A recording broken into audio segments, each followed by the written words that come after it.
International relations, international relations IR, international affairs IA, or international studies is the scientific study of interactions between sovereign states.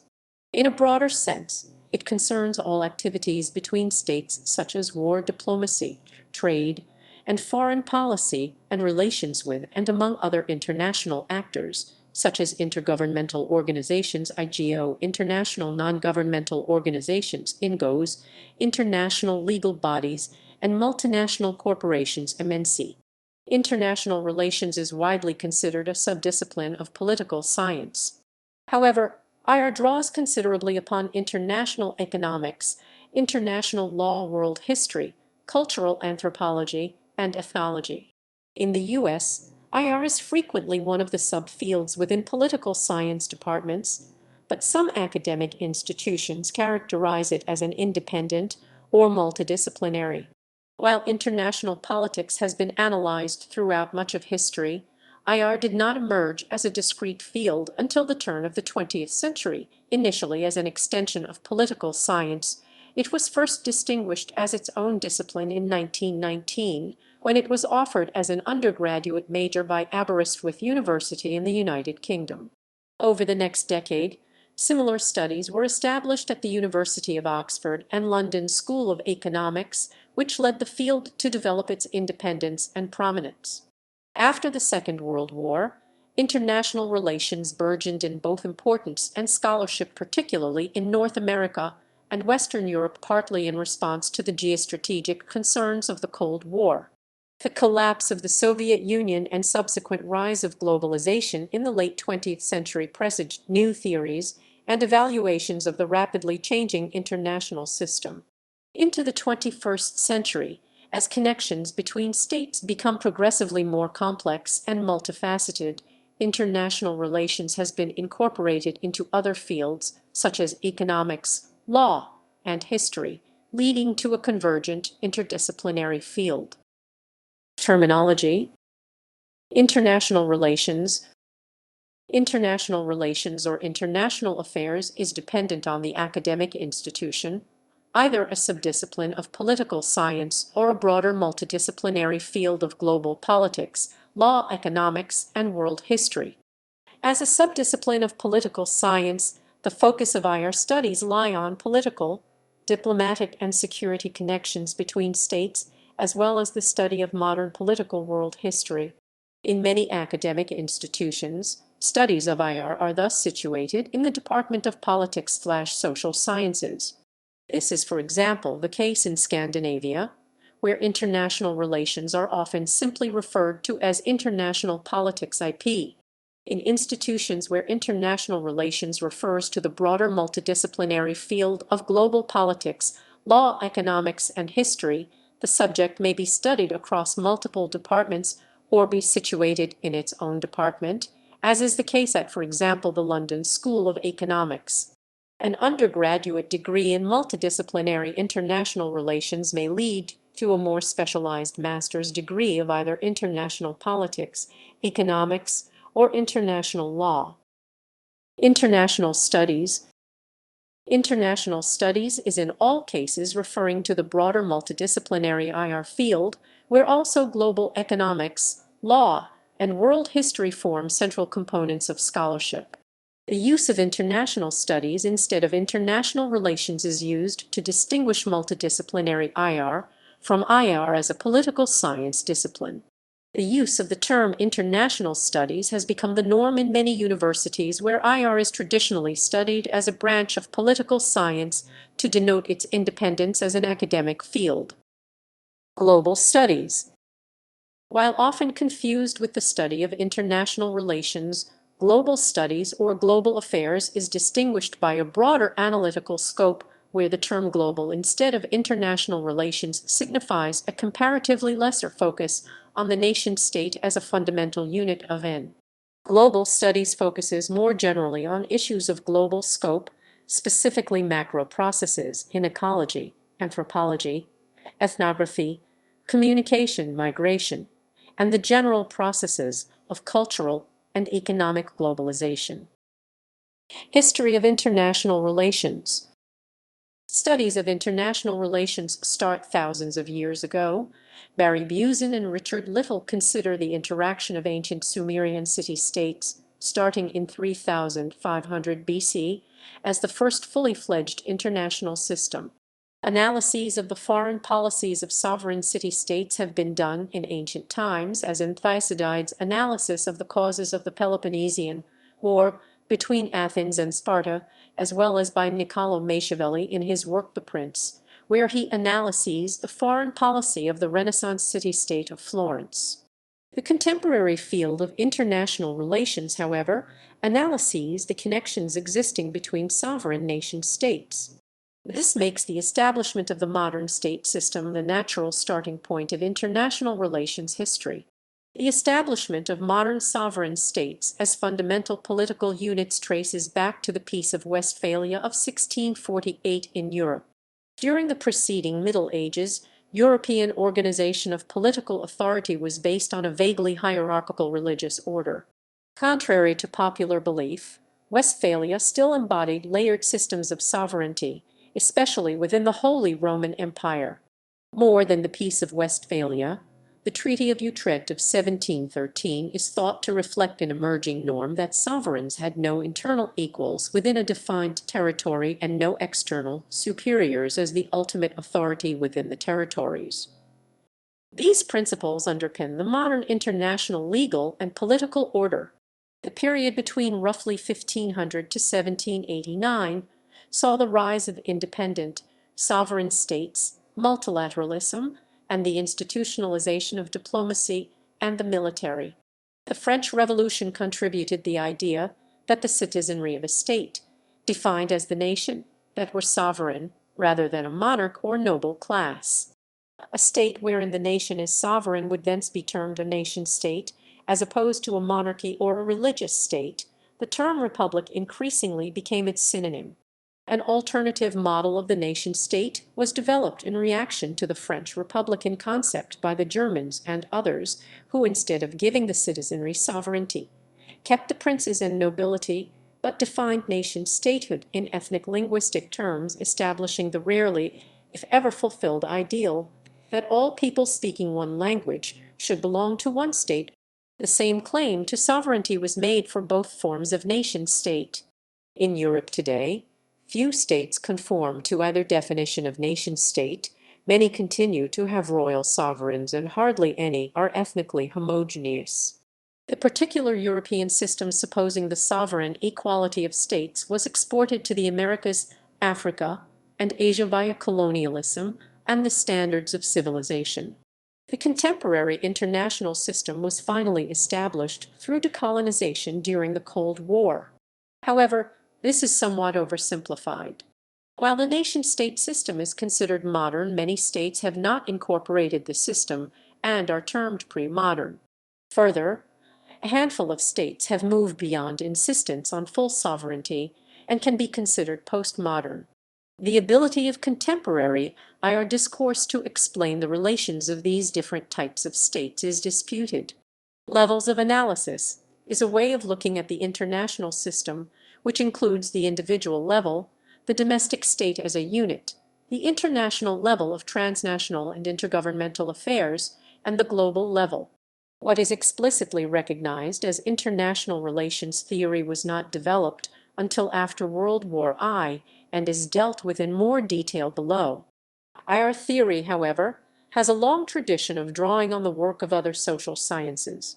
The use of capitalizations of the I and R in international relations aims to distinguish the academic discipline of international relations from the phenomena of international relations.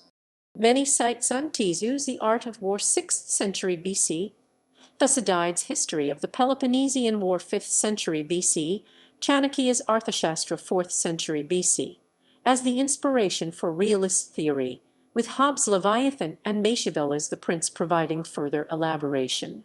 Similarly, liberalism draws upon the work of Kant and Rousseau, with the work of the former often being cited as the first elaboration of democratic peace theory. Though contemporary human rights is considerably different from the type of rights envisioned under natural law, Francisco de Vitoria, Hugo Grotius and John Locke offered the first accounts of universal entitlement to certain rights on the basis of common humanity. In the 20th century, in addition to contemporary theories of liberal internationalism, Marxism has been a foundation of international relations. Emergence as academic discipline. International relations as a distinct field of study began in Britain. IR emerged as a formal academic discipline in 1919 with the founding of the first IR professorship, the Woodrow Wilson Chair at Aberystwyth, University of Wales, now Aberystwyth University, held by Alfred Eckert Zimmern and endowed by David Davies. International politics courses were established at the University of Wisconsin in 1899 by Paul Samuel Range and at Columbia University in 1910. By 1920, there were 4 universities that taught courses on international organization. Georgetown University's Edmund A. Walsh School of Foreign Service is the oldest continuously operating school for international affairs in the United States, founded in 1919. In the early 1920s, the London School of Economics Department of International Relations was founded at the behest of Nobel Peace Prize winner Philip Noel Baker. This was the first institute to offer a wide range of degrees in the field. This was rapidly followed by establishment of IR at universities in the US and in Geneva, Switzerland. The creation of the posts of Montague Burton Professor of International Relations at LSE and at Oxford gave further impetus to the academic study of international relations. Furthermore, the International History Department at LSE developed a focus on the history of IR in the early modern, colonial, and Cold War periods. The first university entirely dedicated to the study of IR was the Graduate Institute of International and Development Studies, which was founded in 1927 to form diplomats associated to the League of Nations. The Committee on International Relations at the University of Chicago was the first to offer a graduate degree in 1928. The Fletcher School of Law and Diplomacy, a collaboration between Tufts University and Harvard, opened its doors in 1933 as the first graduate-only school of international affairs in the United States. In 1965, Glendon College and the Norman Paterson School of International Affairs were the first institutions in Canada to offer an undergraduate and a graduate program in international studies and affairs, respectively. The lines between IR and other political science subfields is sometimes blurred, in particular when it comes to the study of conflict, institutions, political economy, and political behavior. The division between comparative politics and international relations is artificial, as processes within nations shape international processes, and international processes shape processes within states. Some scholars have called for an integration of the fields. Comparative politics does not have similar isms as international relations scholarship.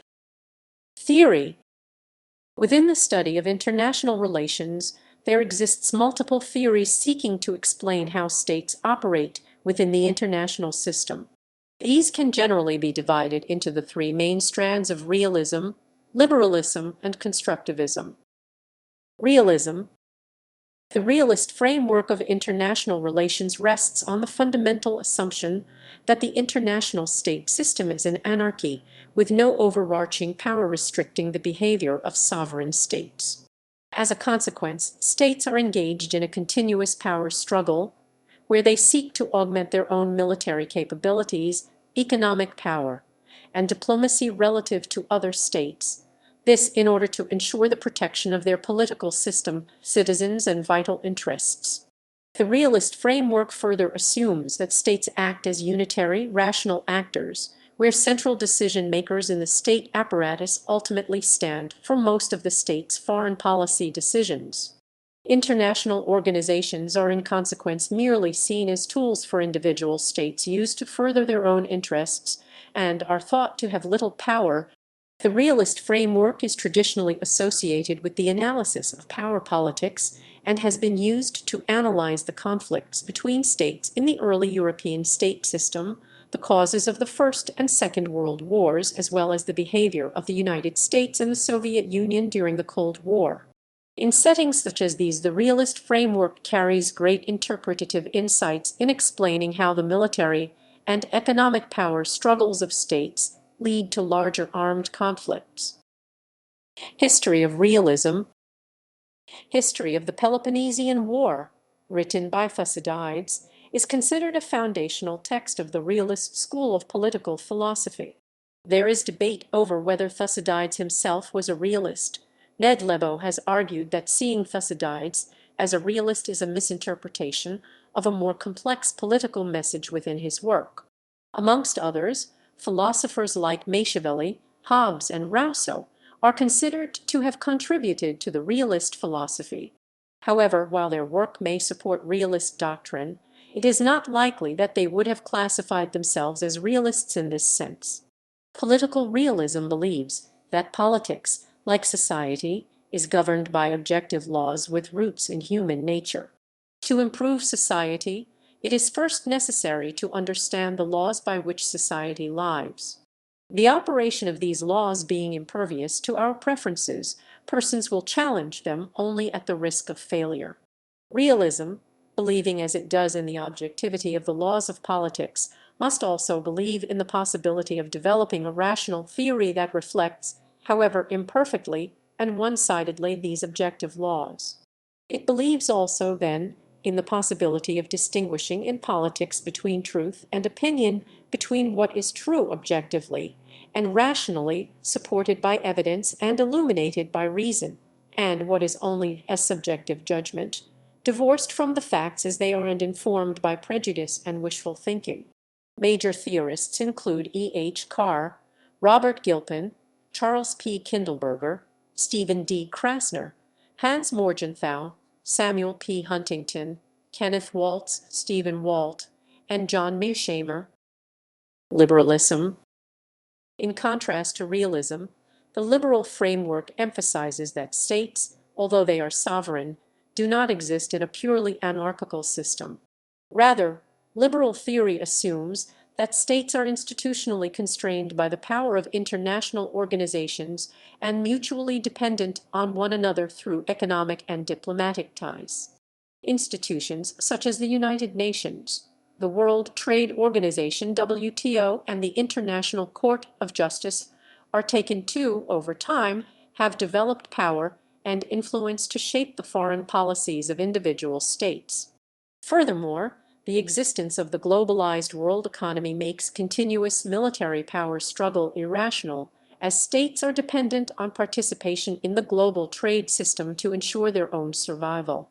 As such, the liberal framework stresses cooperation between states as a fundamental part of the international system.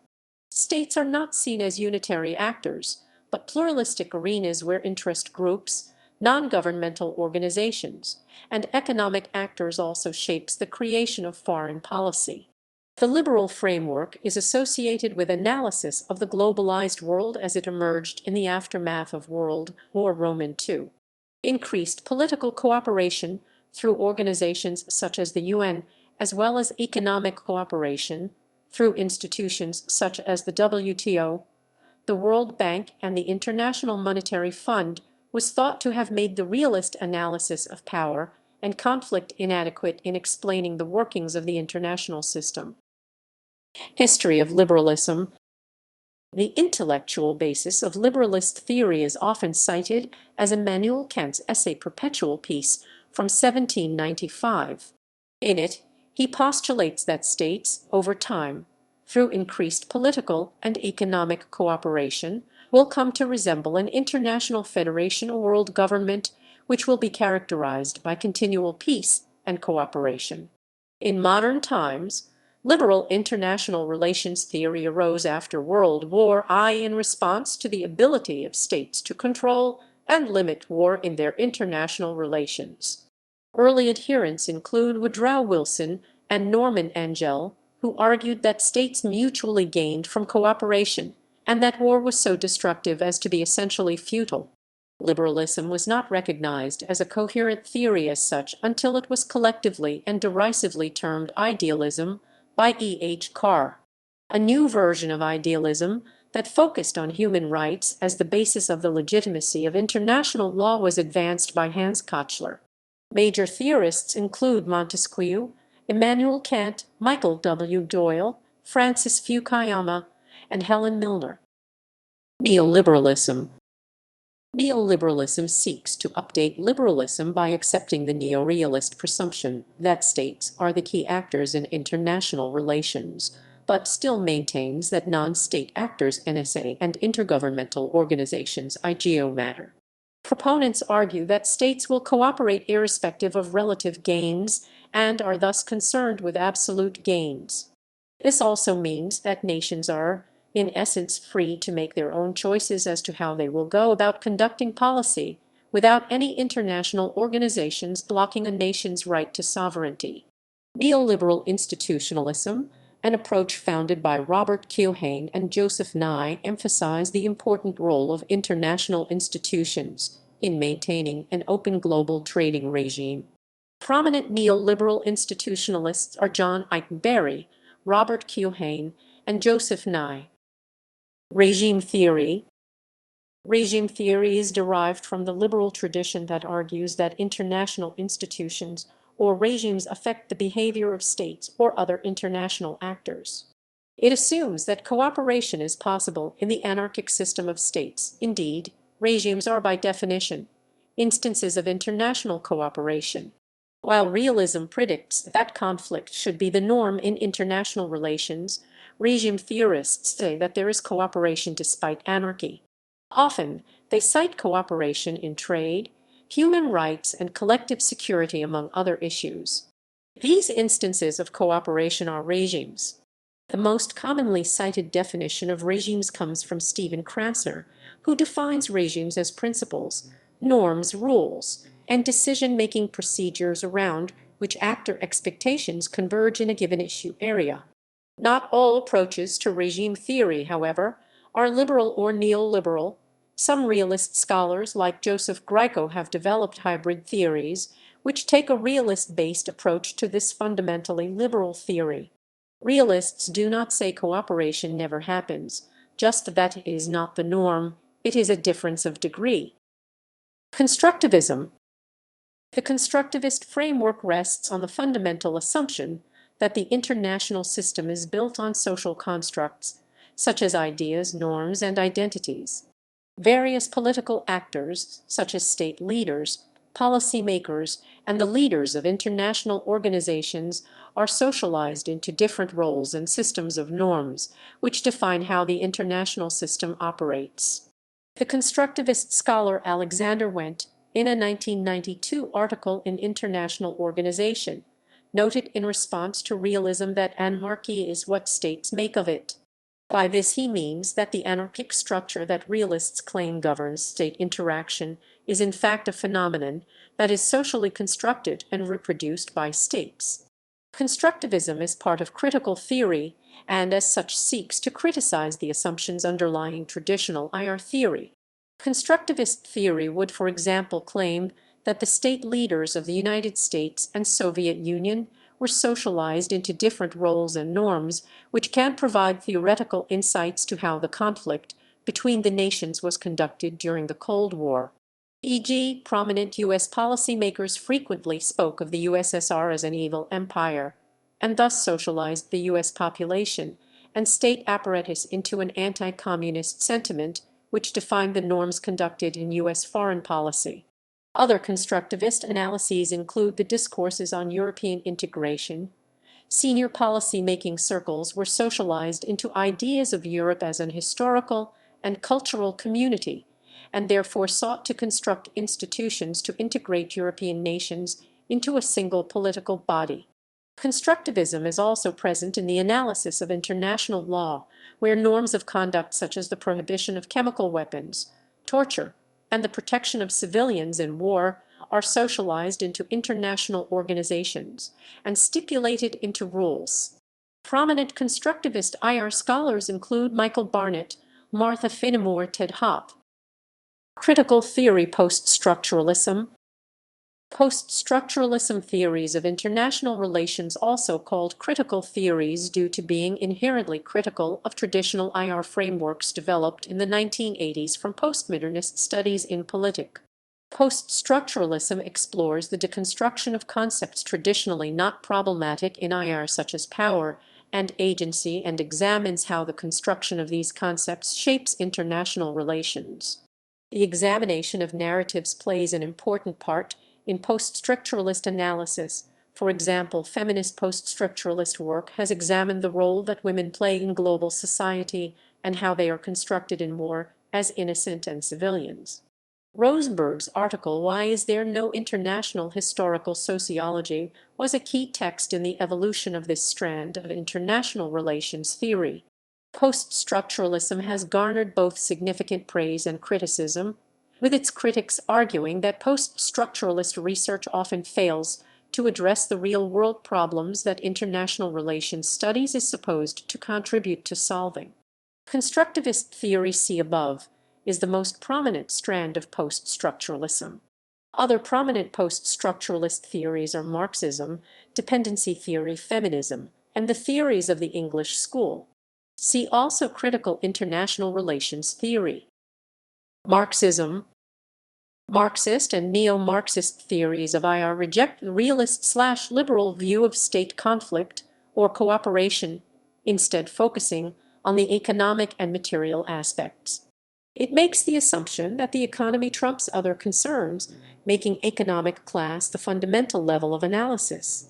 Marxists view the international system as an integrated capitalist system in pursuit of capital accumulation.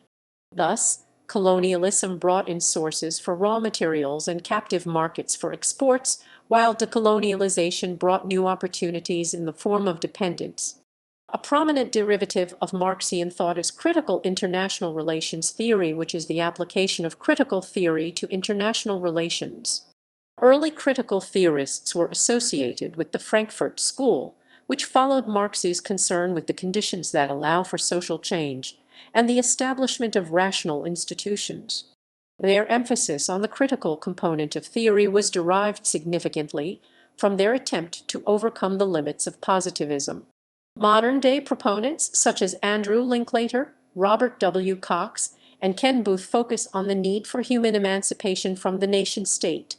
Hence, it is critical of mainstream IR theories that tend to be both positivist and state-centric. Dependency theory. Further linked in with Marxist theories is dependency theory and the core periphery model, which argue that developed countries, in their pursuit of power, appropriate developing states through international banking, security, and trade agreements and unions on a formal level, and do so through the interaction of political and financial advisors, missionaries, relief. Feminism. International society theory. The English school. International society theory, also called the English school, focuses on the shared norms and values of states and how they regulate international relations. Examples of such norms include diplomacy, order, and international law. Theorists have focused particularly on humanitarian intervention and are subdivided between solidarists, who tend to advocate it more, and pluralists, who place greater value in order and sovereignty.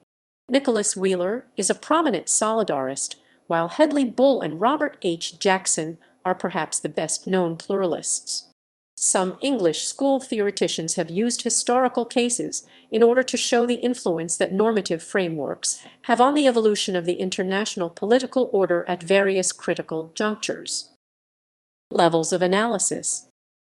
Systemic level concepts.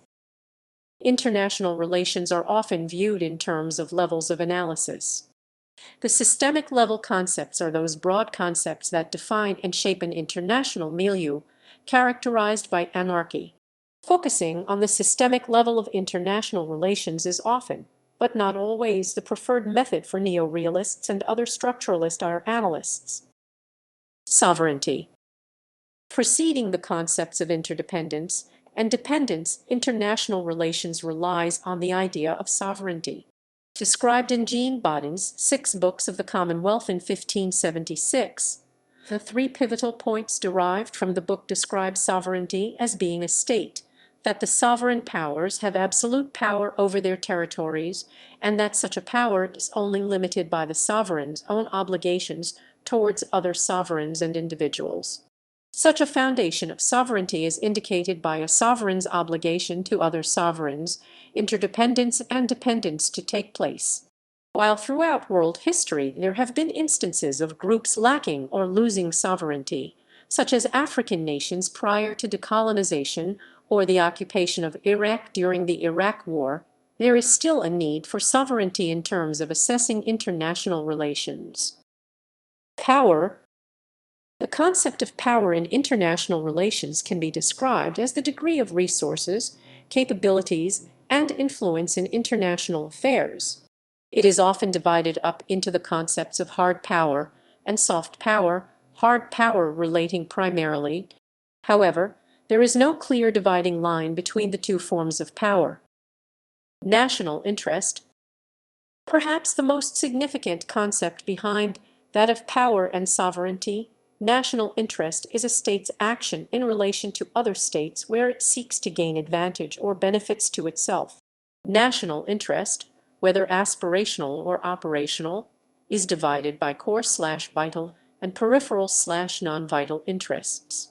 Core or vital interests constitute the things which a country is willing to defend or expand with conflict, such as territory, ideology, religious, political, economic, or its citizens. Peripheral or non-vital are interests which a state is willing to compromise.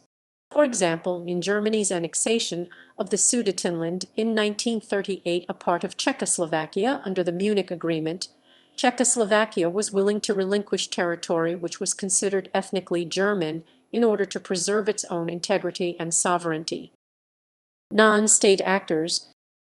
In the 21st century, the status quo of the international system is no longer monopolized by states alone. Rather, it is the presence of non-state actors who autonomously act to implement unpredictable behavior to the international system. Whether it is transnational corporations, liberation movements, non-governmental agencies, or international organizations, these entities have the potential to significantly influence the outcome of any international transaction. Additionally, this also includes the individual person, as while the individual is what constitutes the state's collective entity, the individual does have the potential to also create unpredicted behaviors. Al-Qaeda, as an example of a non-state actor, has significantly influenced the way states and non-state actors conduct international affairs. Power blocs. The existence of power blocs in international relations is a significant factor related to polarity. During the Cold War, the alignment of several nations to one side or another based on ideological differences or national interests has become an endemic feature of international relations. Unlike prior, shorter-term blocs, the Western and Soviet blocs sought to spread their national ideological differences to other nations. Leaders like U.S. President Harry S. Truman, under the Truman Doctrine, believed it was necessary to spread democracy, whereas the Warsaw Pact under Soviet policy sought to spread communism. After the Cold War and the dissolution of the ideologically homogeneous Eastern Bloc still gave rise to others, such as the South-South cooperation movement. Polarity. Polarity in international relations refers to the arrangement of power within the international system. The concept arose from bipolarity during the Cold War, with the international system dominated by the conflict between two superpowers, and has been applied retrospectively by theorists. However, the term bipolar was notably used by Stalin, who said he saw the international system as a bipolar one with two opposing power bases and ideologies. Consequently, the international system prior to 1945 can be described as multipolar, with power being shared among great powers. The collapse of the Soviet Union in 1991 had led to unipolarity, with the United States as a sole superpower, although many refuse to acknowledge the fact. China's continued rapid economic growth, it became the world's second largest economy in 2010, respectable international position, and the power the Chinese government exerts over its people, consisting of the largest population in the world, resulted in debate over whether China is now a superpower or a possible candidate in the future. However, China's strategic force, unable of projecting power beyond its region. Several theories of international relations draw upon the idea of polarity. The balance of power was a concept prevalent in Europe prior to the First World War, the thought being that by balancing power blocs, it would create stability and prevent war. Theories of the balance of power gained prominence again during the Cold War, being a central mechanism of Kenneth Waltz's Neoliberalism. Here, the concepts of balancing rising in power to counter another and bandwagoning siding with another are developed. Robert Gilpin's hegemonic stability theory also draws upon the idea of polarity, specifically the state of unipolarity. Hegemony is the preponderance of power at one pole in the international system, and the theory argues this is a stable configuration because of mutual gains by both the dominant power and others in the international system. This is contrary to many neorealist arguments, particularly made by Kenneth Waltz, stating that the end of the Cold War and the state of unipolarity is an unstable configuration that will inevitably change. The case of Gilpin proved to be correct, and Waltz's article titled "The Stability of a Bipolar World" was followed in 1999 by William Woolforth's article titled "The Stability of a Unipolar World." Waltz's thesis can be expressed in power transition theory, which states that it is likely that a great power would challenge a hegemon after a certain period, resulting in a major war. It suggests that while hegemony can control the occurrence of wars, it also results in the creation of one. Its main proponent, A.F.K. Organsky, argued this based on the occurrence of previous wars during British, Portuguese, and Dutch hegemony. Interdependence. Many advocate that the current international system is characterized by growing interdependence, the mutual responsibility and dependency on others. Advocates of this point to growing globalization, particularly with international economic interaction.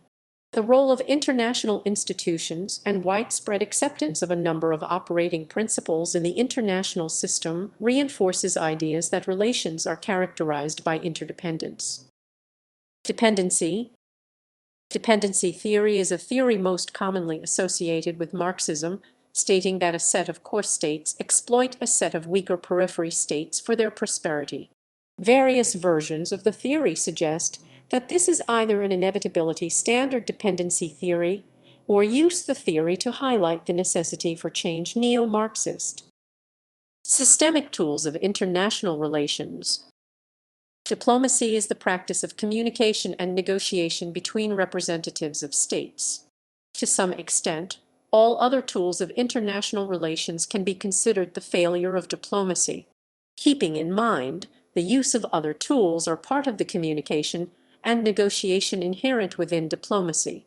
Sanctions, force, and adjusting trade regulations, while not typically considered part of diplomacy, are actually valuable tools in the interest of leverage and placement in negotiations.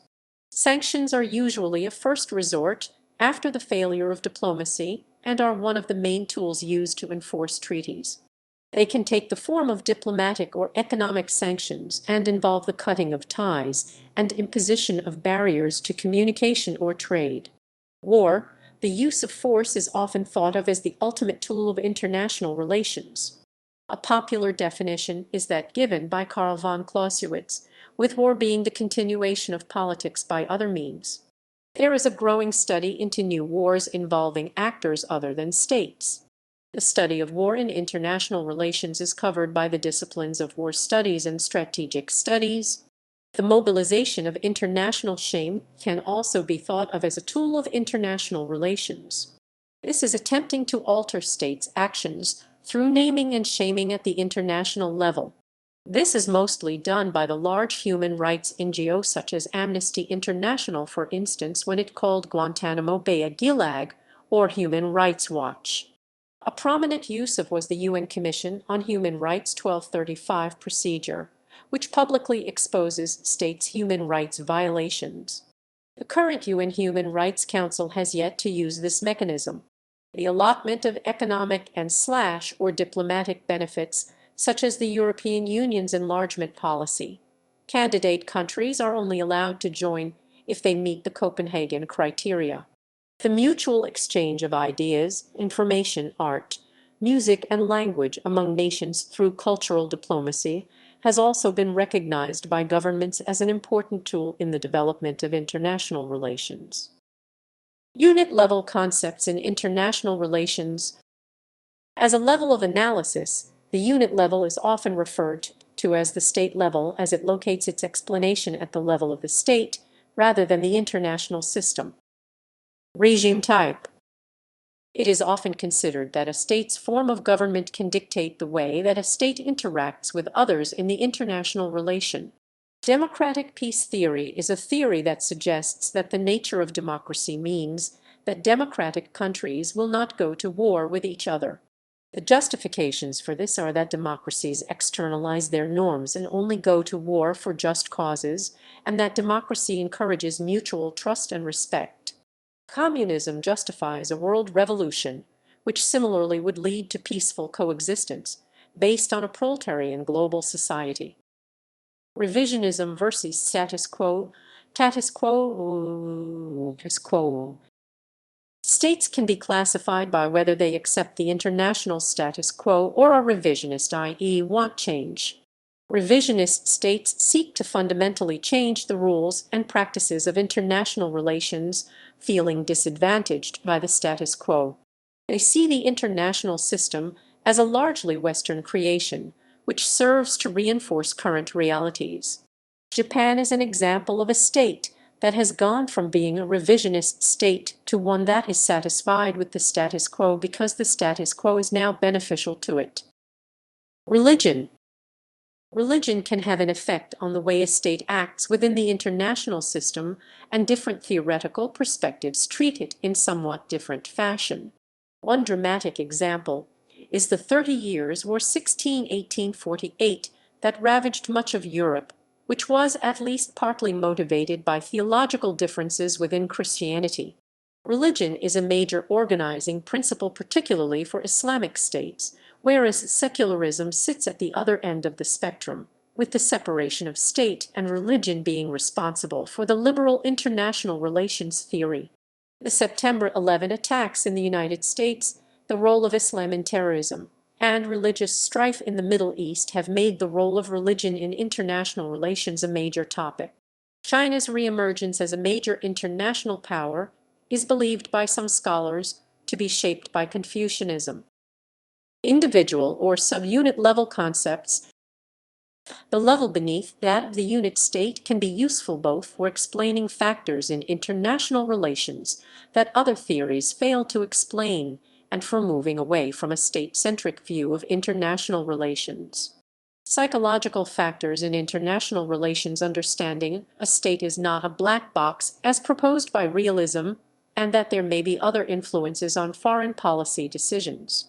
Examining the role of personalities in the decision-making process can have some explanatory power, as can the role of misperception between various actors. A prominent application of subunit-level psychological factors in international relations is the concept of groupthink.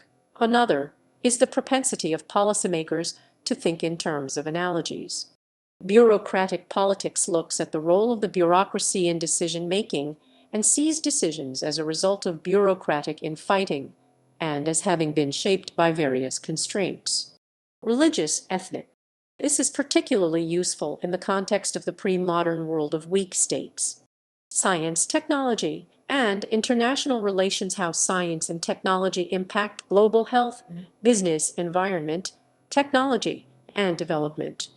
International political economy and economic factors in international relations.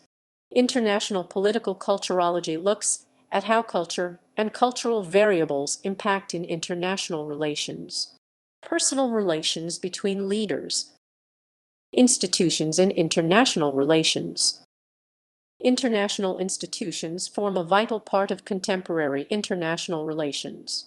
Much interaction at the system level is governed by them, and they outlaw some traditional institutions and practices of international relations, such as the use of war except in self-defense. Generalist interstate organizations. United Nations.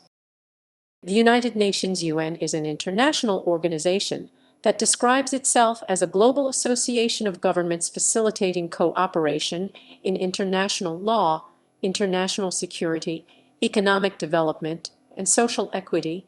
It is the most prominent international institution. Many of the legal institutions follow the same organizational structure as the UN. Organization of Islamic Cooperation. The Organization of Islamic Cooperation (OIC) is an international organization consisting of 57 member states. The organization attempts to be the collective voice of the Muslim world Ummah and attempts to safeguard the interests and ensure the progress and well-being of Muslims. Other generalist interstate organizations include economic institutions, international legal bodies, human rights, legal, regional security arrangements,